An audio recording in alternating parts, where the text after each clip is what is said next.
Good morning. We, of course, are looking at the Sermon on the Mount. We just finished chapter 5. But again, in chapter 6, the idea is still the same. And that goes back to chapter 5, verse 20.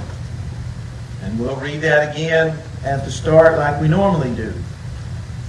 Jesus says, "For I say to you that unless your righteousness exceeds the righteousness of the scribes and Pharisees, you will by no means enter the kingdom of heaven." And that's what we've been talking about for several weeks. And that's going to be our theme this morning and probably next week too, is that our righteousness must be greater than the scribes and Pharisees. And recall that as we have talked, their righteousness was strictly external. They did things to be seen of men. Their heart wasn't right. Their spirit, their attitude, their motives weren't right for many of them. And so Jesus says, your righteousness must not only be external, and that's important and critical, but it also must come from inside. And so that's the theme this morning as we begin Matthew chapter 6. He says, "Take heed that you do not do your charitable deeds before men, to be seen by them. Otherwise you have no reward from your Father in heaven. Therefore, when you do a charitable deed, do not sound a trumpet before you as the hypocrites do in the synagogues and in the streets, that they may have glory from men. Surely I say to you, they have their reward. But when you do a charitable deed, do not let your left hand know what your right hand is doing, that your charitable deed may be in secret, and your Father who sees in secret will himself reward you openly." So, in verse 1, where he talks about charitable deeds, and some translations actually use the word righteousness here. In other words, take heed that you do not do your righteousness before men, your right acts before men.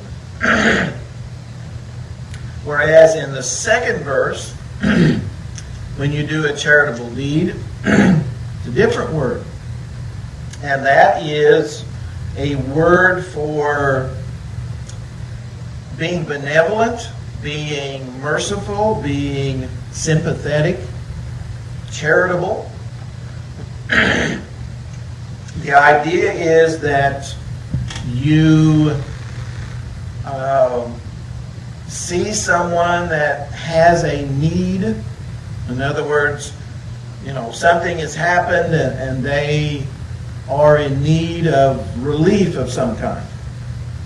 Well, because you are merciful and you express sympathy, then you do something for them. So that's the idea in verses 1 and 2. So he says, make sure you don't do these charitable deeds, these acts of kindness. So this arises, and I think this is the point, this arises from inside. In other words, there's an emotion that you feel inside when you see someone in this predicament. All right, they're in need, they're suffering, they're grieving, whatever. And you feel that emotion. You feel sorry for them. You feel, again, sympathy for them. And therefore, when you feel that, you act upon it. This was something that the scribes and Pharisees, many of them didn't do. They may do their charitable deeds, but they didn't do it because they felt this emotion. They didn't do it because they felt sympathy for them. They weren't doing it out of mercy or kindness. This goes back to our righteousness must exceed that of the scribes and Pharisees.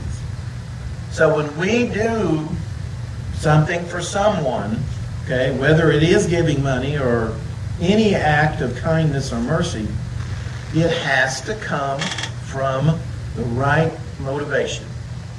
And that's what he's stressing in our verses here.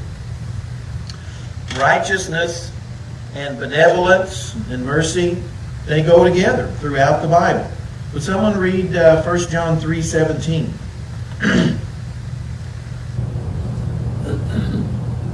1 John 3, verse 17. But whoever has this world's goods and sees his brother in need and shuts up his heart from him, how does the love of God abide in him? Okay, and of course that's rhetorical, isn't it? The love of God doesn't abide in him. So he sees this person, and this person has a need, and this first individual can fill it. See, he says, who has this world's goods? So that person has the means to fulfill that person's needs, but doesn't do it. He shuts up that mercy. Again, there's no mercy, there's no kindness, there's no compassion. And so when there's no mercy or kindness or compassion, neither is there the love of God.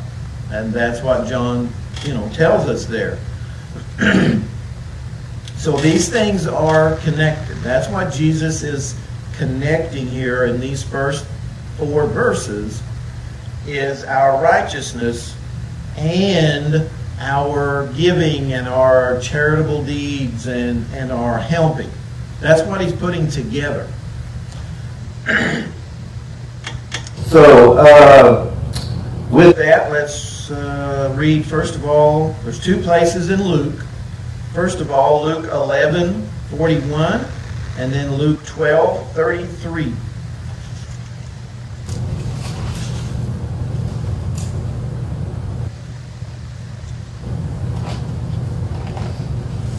We've got Luke 12:33. Okay. Sell what you have and give alms. Provide yourselves money bags which do not grow old, a treasure in the heavens that does not fail, where no thief approaches nor moth destroys. All right, so what do? It requires sacrifice. All right, it requires sacrifice. Give alms. All right, there's that same word again. Again, you see someone in need, and if there's a way for you to fulfill that need, then the righteous person does it. Now, Luke 11:41. But give that which is within as charity, and then all things are clean for you. All right, give those things, those acts of charity or alms, again, the same idea. Give those such that you have. All right? You have the ability, the means, the goods to help some individual, then by all means, do it. And that's what he wants us to consider in these verses. So, he gives us a warning. He says, take heed. So there's our warning. He issues a warning to his disciples and then every disciple, in the past almost 2,000 years. There's the warning. Take heed. Keep these things in your mind, keep them in your mind that you have an opportunity to do good, then do it, but make sure you're doing it for the right reason. All right? And notice he uses the word charitable, or phrase charitable deeds, plural. It's not a one-time act. This is something that should characterize your life. That's what Jesus is emphasizing. Acts of kindness. Several, plural, not one-time deals. He says, so don't do them to be seen before men. So there's the warning, I guess we want to call it that. There's the warning. This is the wrong motive. There's a right motive. We already talked about that. There's a right motive because you feel this emotion. We're supposed to be like Christ, and he was the ultimate almsgiver because he gave himself. So if we're supposed to be like him, then we're going to be filled with mercy, we're going to be filled with kindness, and we're going to be considerate of them. So, he says, don't do it to be seen of men or before men. So again, this goes to motivation. Jesus is concerned about his followers' motivation for helping. And if the reason you're doing it is so that people will applaud you and honor you and, highly esteem you, you're doing it for the wrong reason. This word or phrase, to be seen, in the Greek comes from a word kind of like theathanai. We kind of get the word theater from. It's like a performance. If you're giving like you're up on stage so everybody can see you performing, you're not doing yourself any good at all. Now, you're still helping the other. The other person is still helped regardless of your motive. But you are not helped at all. So we're not to put on a performance when we help someone. We don't do it so the most people can see us, the most people can hear about it, the most people can praise us. That's what he doesn't want us to do.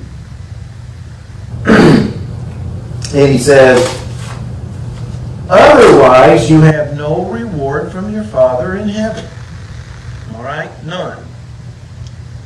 There is not going to be any reward of any kind if you're doing it just to be seen of men. So he goes on and says, therefore, when you do a charitable deed, okay? And this is something Christians are supposed to do. It's not if you do a charitable deed, it's when you do it. So Christ expects his disciples to do charitable deeds. And of course that can take all kinds of images doing charitable deeds. So he says, don't sound a trumpet. All right? Now, if you, I know I was reading the Jewish Study Bible last night. It has lots of things from the first century that Jewish people did. In the temple, in the first century, there were 13 collection boxes. That's where the Jewish people would put money in, one of these boxes. And it was shaped kind of wide at the bottom and narrow at the top. Kind of looked a little bit like a trumpet. And so, if, it made a very distinct sound when you dropped a coin in. So if you dropped a whole bunch of coins in it, what would people be thinking? Wow, he gave a lot. So Jesus says, don't do it like that. Don't sound a trumpet. All right? And that was called sounding a trumpet when you put in a whole bunch of money at the same time, so people would think that you were giving a lot. You were giving a lot, but you were doing it for the wrong reason, which is what Jesus is condemning here. Doing it for the wrong reason. It's not an act of mercy. It's something so that you will get praise. So he says, don't do that as the hypocrites do in the synagogues and in the streets. Hypocrites. This was the Greek word for an actor. Someone would go on stage in a theater or a performance. They would put a false mask on. And they were called hypocrites. Of course, when you went to a play, you knew they were being something they weren't. But his followers aren't supposed to be like that. We're not to put on false masks. We're to be real. So he says, don't be like the hypocrites. Don't be like the actors pretending to be something you're not. And I think hypocrisy is probably one of the biggest stumbling blocks for people not wanting to become a Christian. They see hypocrisy, and that's it for them. That wall is up, and they're not going to go around or go over that wall. They're not going to do it. So many of the scribes and Pharisees were like hypocrites. They wanted to have glory from men. Again, that's the reason they did it. That's what they wanted. And so he says, surely I say to you, they have their reward. And it's, we would kind of call it in the past tense in the original language, they've already received their reward. They're getting nothing from the Lord. The reward they got was the praise of men. That's it. That's all they're getting. So he says, that is it for you. Don't expect anything else from the Lord. You know, these people, we might say they were tooting their own horn, kind of a common expression. They wanted people to think how wonderful they were, how pious they were, how religious they were. And Jesus says that is not to be like my people. So he says, but here's the way I want you to do it. Verse 3, but when you do a charitable deed, again, not if, but when, do not let your left hand know what your right hand is doing. So, you know, most people are right-handed, so they're going to be putting it in with their right hand. They're going to be dropping a coin into the collection box. They're going to do it with their right hand, most people. So he says, do it in such a way so unobtrusively, so humbly that your left hand wouldn't even know what your right hand was doing. Of course, that's controlled by your brain, and you know. But he's kind of doing a hyperbole, using a hyperbole.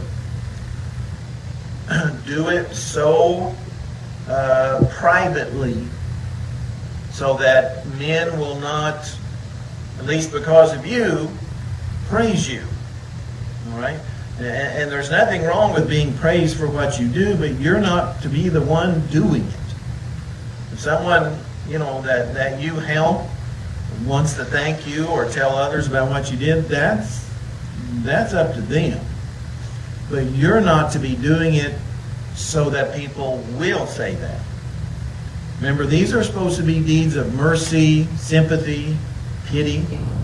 So do them as privately as you possibly can. Don't make a big deal of it. And certainly don't keep track of it. In other words, don't keep a record. Well, I gave John Doe $10 last week. I gave Mary Smith $5 the week before, and I'm racking up the points. Just don't do that. Yeah. So watch out. Again, it all goes back to motive.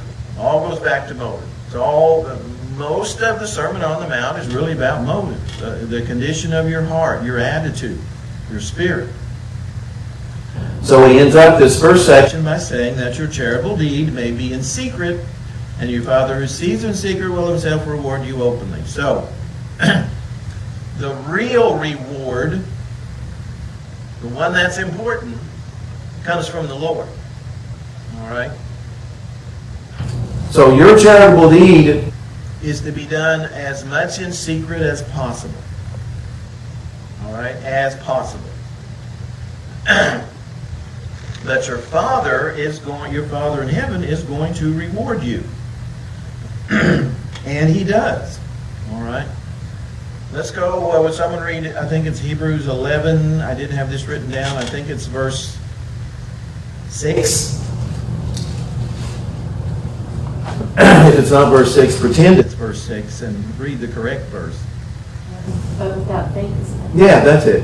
but without faith, it is impossible to please him. For he who comes to God must believe that he is, and that he is a rewarder of those who diligently seek him. Yeah. So part of faith is believing that not only God exists, but that he also rewards Christians. He's going to reward us. That's something we must believe. And so Jesus is kind of emphasizing that here. Don't do anything for rewards from people. That's not what it's about. It's not about getting stuff from people. Because if that's why you do it, then praise from people is all you're going to get. Period. That is it. Nothing else whatsoever. So,